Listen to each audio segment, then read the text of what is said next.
And I'm Rajiv. And in this week's episode of Policy and Chill, we're going to be talking about how government works. All right, so Kusha, you started life in government and politics 2.5 years ago.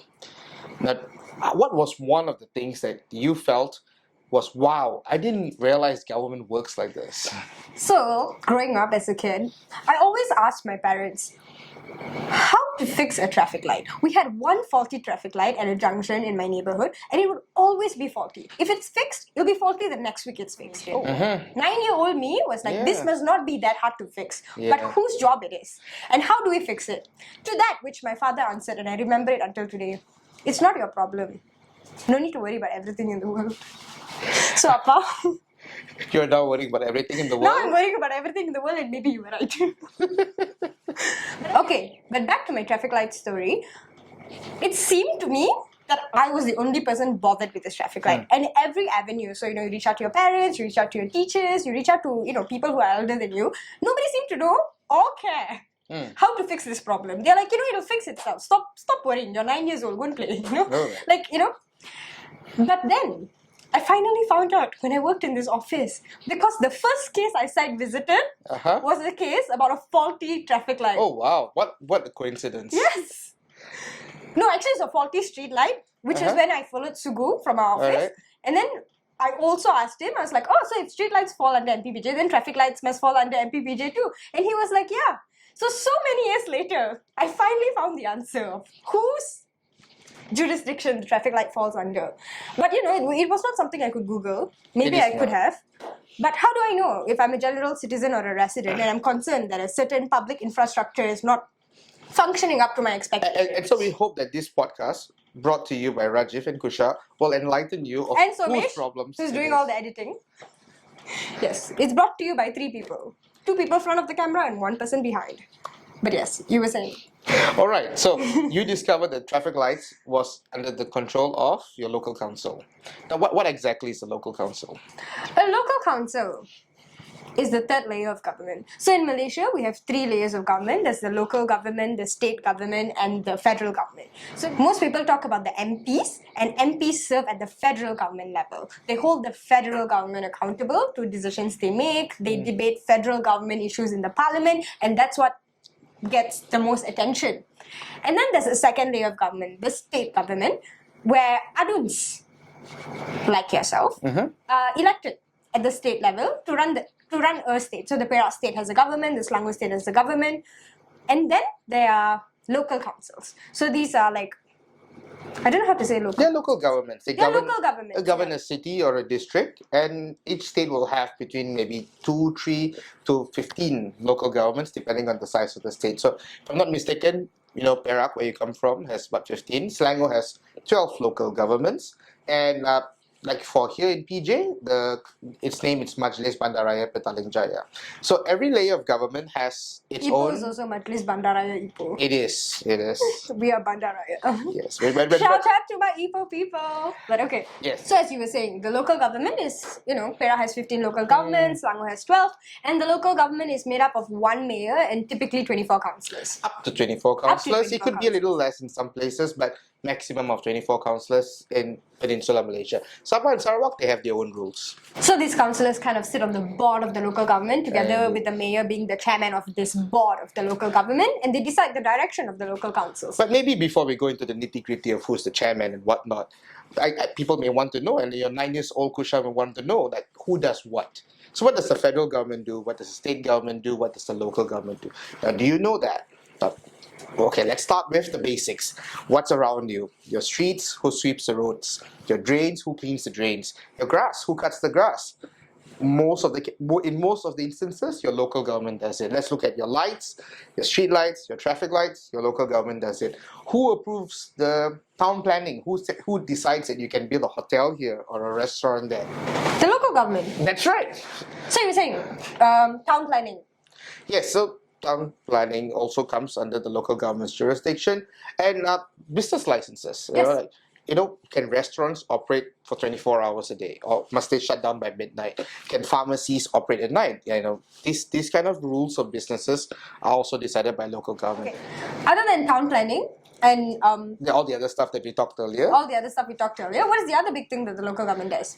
So one big thing that in the big umbrella is it manages public space, government land. And government land comes in the form of roads.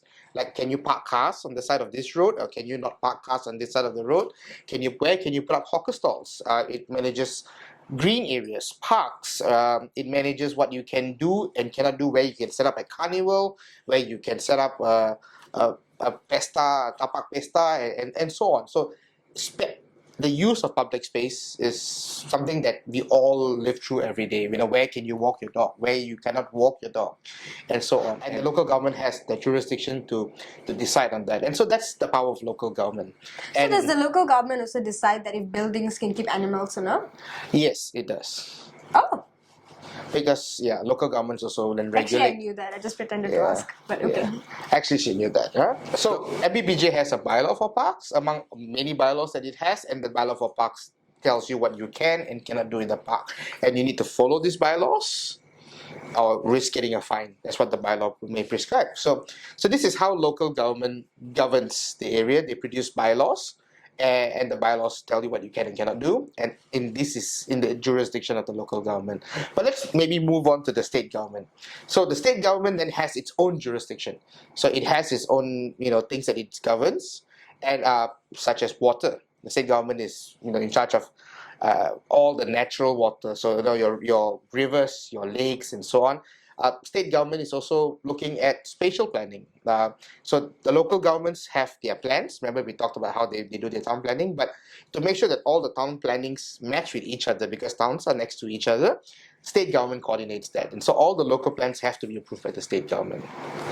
Okay, so the state government also governs land use as well as the religion of Islam. Yes. So these are the things that the state governs, and they make the rules, and they're called enactments. So the local council rules are called bylaws. The state government rules are called enactments, which comes with all its prescribed what you can do and we can't do, and how you should do things, as well as what are the penalties if you don't follow it. And you're part of the Selangor Dun. And I'm part of the Selangor State Assembly. So the Selangor government is headed by a Menteri Besar, and the Menteri Besar has in his team up to 10 EXCO members. The EXCO members are like ministers who are in charge of various portfolios of the state government. And together they run the state of Selangor. And together they run. And they are assisted by thousands and thousands of civil servants across various departments. And if I'm not mistaken, Selangor has about 41,000 civil servants that assist these 11 people to run the state. So they're part of the government. So we are assemblymen, we make laws, we say no to the laws proposed by the government. The government runs the government that makes the day-to-day decisions that are shaped by the boundaries that the law gives them the power to do. Okay, so Rajiv, let me ask you for some juicy gossip. Yes, come on. Give me some internal political gossip. Yes. How do we decide who's the Menteri Besar and how many excos each party gets? This is not really how a government works, but I think it'll be an interesting add to the podcast. It is how the government works. So the Menteri Besar is actually not elected directly by the people, it's elected indirectly. The 56 aduns choose one among us to be the Menteri Besar.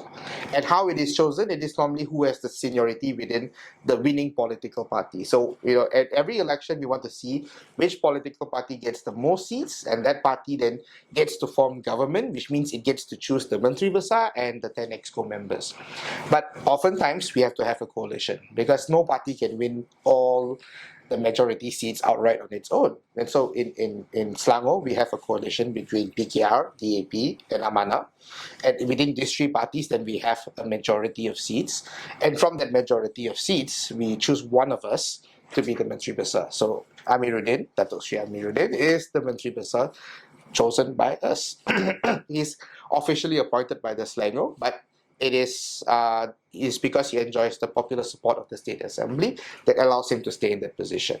And then the 10 EXCO members are officially chosen by him, endorsed by the Sultan.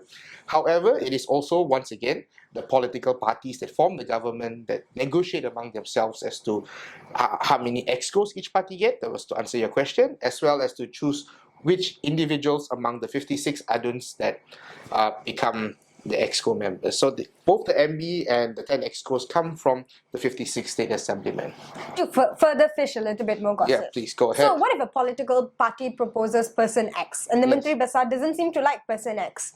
Will he get a say in who gets to be the EXCO member or not? There will be negotiations. Okay. In the end of the day, it all comes down to consensus. You're a great politician. Because if it does not, if there's no disagreement, then that two political parties may not form government together. So there will be some amount of give and take. Okay, so if the Selangor government is run by one Menteri Besar and 10 EXCOs, what about the federal government? So the federal government has a similar structure in the sense that it's a much larger pool of legislators. You got 222 MPs elected in every election. And the 222 MPs, out of that, one person will become the Prime Minister. The Prime Minister will then form cabinet, once again, based in consultation with all the political parties who form the government. And cabinet is not limited in size by law. Now, the state assembly, the state constitution, limits the size of the EXCOs to a maximum of 10 EXCO members. That's, in the Selangor constitution, is actually written there. So the Menteri Besar can't appoint 12 EXCO members. But in the federal government level, the constitution does not limit the size of cabinet, and the Prime Minister can appoint 25, 30, 35, 50 ministers if he wants to. In your opinion, do you think that we should have a limit like how the state government has it? I think that's not really the crux of it. I think what's more important is how we structure the ministers. We need to make sure that their portfolios are bundled together correctly, because we've got a lot of function. And the federal government has the most jurisdiction of all three layers of government, arguably more than 85% of all jurisdiction in this country lies with the federal government. Which, compared to the United States, our state assembly and our state government is actually not very, does not have that much jurisdiction over so many things. So we don't say that this is equivalent to power or not power, but it's just jurisdiction, because the federal constitution... It's a decision-making... Yeah, the federal constitution spells out this is the jurisdiction of the federal government, which includes like healthcare, transport, and so on, immigration, security, and this is the jurisdiction of the state government. So the federal government has its own role to play in governing the country, and the state government has its own role. So when it comes to the state government, for example, the extraction of raw water, the federal government can't force its way, because that is under the jurisdiction of the state government. The Prime Minister, arguably the most powerful man in the country, cannot force a state to do something when it comes to the extraction of raw water that the state does not want to do, because that's the state's jurisdiction. So it is not to say who is more powerful than the other, it is just different jurisdiction. And the same thing comes with the local government. The local government has its own jurisdiction, and the federal government oftentimes has to bow to the local government if there's a clash. So another example is the local government, who has control over town planning, and sometimes the federal government clashes with the local government, and the federal government cannot force its way. Like, for example, the building of the MRT lines. And if the federal government says, the MRT station should go here, and the local government says, like, no, I don't want an MRT station here, move it 300 meters away, and that's where the MRT station should be, then they have the jurisdiction and the right to say no, and that power is because the jurisdiction of town planning is with the local government. And these different jurisdictions means that each layer of government has a different role to play in governing our lives. And MPPJ was quite influential in the Filio Damansara MRT station location. Yes, remember correctly? Yes, I remember telling you that story. Yeah. So when I became Adun in 2013, MRT 1 was just starting. For those of you who don't know, this is the green MRT line. And when MRT1 was starting construction, and so I looked at this one station that was in Bukit Gasing, which is the Filio MRT station, and I saw that the layout of the station would probably congest the road in front of it, the Jalan 16/11, the road next to Spring Highway. And so I discussed with MRT, I looked at the land available there, and we decided to propose a redesign of the station. And that redesign of the station was then later done. And when it was constructed, it had a different pickup and drop-off area, which was not the road. So that two-lane road was not congested because of buses and cars dropping off and picking up passengers. It is still highly congested, but it is a two-lane road. Yes, so it would have further congested it if even more traffic was added onto it. But this is the different roles and jurisdictions that the federal, state, and local government have in our life. So let's go back to where we started. You had a traffic light. You didn't know whose job it was to fix that broken traffic light. And so it is one of the three layers of government. And in the case of the traffic light, it is your local government. But sometimes you will face other problems, and maybe Google could be a way to understand, to find out who's in charge. But maybe in the podcast we can't list down all the few hundred possible problems. Actually, I've Googled it before. You can Google the jurisdiction of state, federal, and local governments, and so you can see what public infrastructure you're facing a problem with. So if you're facing problems with a road, the road may not necessarily fall under the jurisdiction of a local council. It might be JKR roads. It might. So Google is one way to start. But if, let's say, Google doesn't give you a straightforward answer, another place you can go is look for your elected reps. Now, wherever you live, you would have a member of parliament, member of the state assembly, and you can approach their office and ask them, okay, this problem that I see in this place, can you advise me which department or which jurisdiction manages it? So they would know, and they can help you out in guiding you on that. That's nice. When I mentioned earlier that some roads are local council roads and some roads are JKR roads, I mean Jabatan Kerja Raya. So JKR roads are federal roads. So for example, in PJ we have MPPJ roads and we have federal roads that are connected to the federal highway. So what are some public questions that you might have? What are some public problems that you might have faced? Tweet us and maybe we can help you link to the right government department. Because sometimes when you get the government departments right, your other one can get solved very quickly. All right, so I hope you've enjoyed this podcast where we talked about the federal, state, and local governments and what the different jurisdictions are and why we have three different layers of government. But come join us next session, in the next podcast. We're going to talk about how does each government make a decision, like what do they decide to spend their money on, how do they decide which problems to solve and which problems to ignore. So if you have questions in this direction, send it to us and we hopefully can address that in the next podcast. Thank you guys. See you next time. All Just right. a kind reminder that you can access our podcast on Spotify, Apple Podcasts and YouTube. See you then. Bye-bye.